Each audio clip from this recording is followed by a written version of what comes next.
Hello again, friends, and welcome to another segment here on Doc G's Wine and Spirits Review. You don't have to think too long and too hard. As you can see to my left here is a little gift basket for Easter. If I were to be a close friend with you, I would make sure that you got an Easter basket that looked just like that.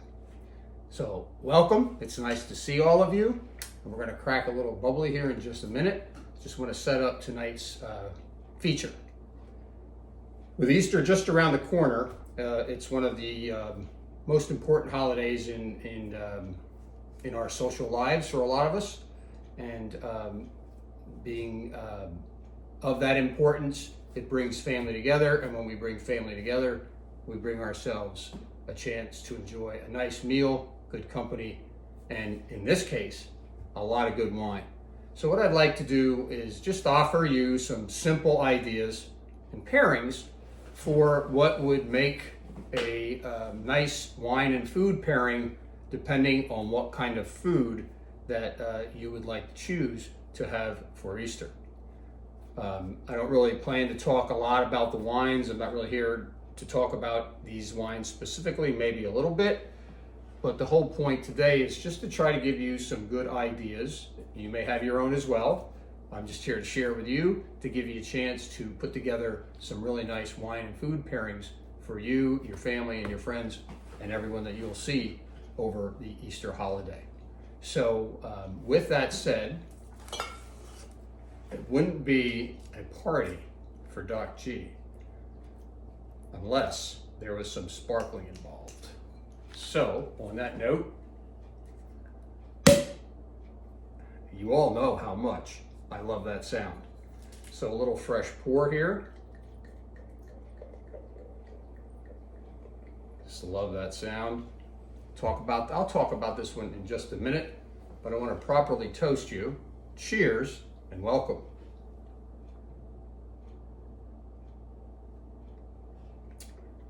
Okay, goodbye, I'm done. Just joking. Oh, that's really good. So let's start with that then. So I would say that of all of the things that you could do at Easter, try to get the perfect pairing, because the food variety for Easter can go from deviled eggs all the way to lamb, vegetables, and everything in between.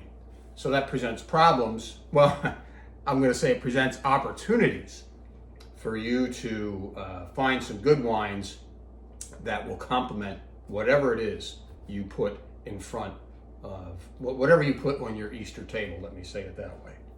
So the sparkling, quite frankly, this sparkling or others would go just about well with any dish that you would want to put on the table, except maybe for lamb. And I know lamb is a popular selection at Easter, but the others, ham, chicken, fish, whatever it is you do for Easter, sparkling is an often overlooked opportunity to really complement your food. The sparkling nature of it, the effervescence, the grapes used are generally not overpowering, and it's just a nice, dry, cutting kind of wine that cuts through a lot of the fat and the salt and the acidity that are in a lot of the foods that appear on the Easter table. So I would say to you, that's my first recommendation here for this spot. For Easter, go find yourself a bottle of sparkling. I don't care if it's champagne, I don't care if it's rosé or white champagne or bubbly. Make it dry. You can get a cava, you can do a prosecco, you can do what I have here. Let me talk about this one now. This is one that's called a Crémant de Loire, and that means it's a Loire Valley bubbly. Can't be called champagne because the grapes aren't from that region, as we've talked about before. So this one is a 90%, 10% blend. It's 90% Chenin Blanc, which is a dry, crisp, wonderful food wine, and it is so good. And this it's got a nice little pale color. And that's probably coming from the 10% of Chardonnay that's in here, which is also one of the bases for a good sparkling wine. Oh, that's really good. So I would say this would probably best appear on your Easter table or Saturday, Good Friday, whatever day you're doing it, with your beginners, with your, if you have a charcuterie board out, if you have a lot of appetizers out, a lot of hors d'oeuvres, any tapas that you might want to serve, depending on the way you make that presentation. It would go fantastic. Easter brunch is a big deal. If you have if you do an Easter brunch, you can just stop right here. This is the wine you should buy. This is not this wine, but a nice white, a dry sparkling white wine from anywhere would be fantastic with Easter brunch. So that's my first recommendation. So let's go on to the types of foods that would traditionally appear for most people at Easter. And I'm going to start with probably the quintessential food, and that is some style of ham, usually done maybe with some pineapples and baked and glazed. Depending on the style that you make it, it doesn't matter. It's the ham that is going to be the feature. And as you know, ham is very salty. It's got kind of an acidic tone to it as a meat. It's mild beyond beyond its saltiness. It's kind of a mild flesh meat, and it is a great wine. It is a great food to go crazy with some different wines. So in my Easter basket, I'm not going to drink all of these. I'm not doing that today. I still have things to do. And I want to be able to stand and say Happy Easter to my family. So I would recommend 3 specific wines for the ham root. And that would be, I happen to have a bottle here in the basket of a Riesling. And you've seen Rieslings before. This happens to be one from the Finger Lakes. And Riesling's high acidity complements the high acidity of the ham. So go find yourself a nice dry Riesling. You could even get maybe semi-sweet, but I would try to keep it dry. So look for 12% alcohol or higher. Most Rieslings come in about 12 or 13%. The second recommendation that I would make is right here. So this one happens to come from Galen Glen, which you can find for my local friends here in Pennsylvania. This is Pennsylvania made. This is a Gewürztraminer. We talk a lot about Gewürztraminer with turkey at Thanksgiving, but it also pairs well with ham. And it is a wine that will not do you wrong for your Easter ham. So I would highly recommend, if you don't like a Riesling, get yourself a Gewürztraminer. Now, if you don't like, whoops, sorry there, Easter Bunny. If you don't like either one of those, you can go the rosé route. And you know what? You'd think rosé, with it being pink, should be the Easter wine. Well, I actually have a wine recommendation here. This is the Chateau Miraval that I believe Brad Pitt and Angelina Jolie were involved and put their name on this winery. It's a rather expensive rosé, because rosés run around $15. This is $8 to $10 more expensive than that. But it is a wonderful rosé, beautiful little bottle, and look at the beautiful color, the salmon color in here. This would go well with your ham. As a matter of fact, I can tell you, Doc G, if you're giving me these 3 wines to have with a ham, I'm taking the rosé. So there are some good ideas for you for your Easter ham. Time out for a commercial break.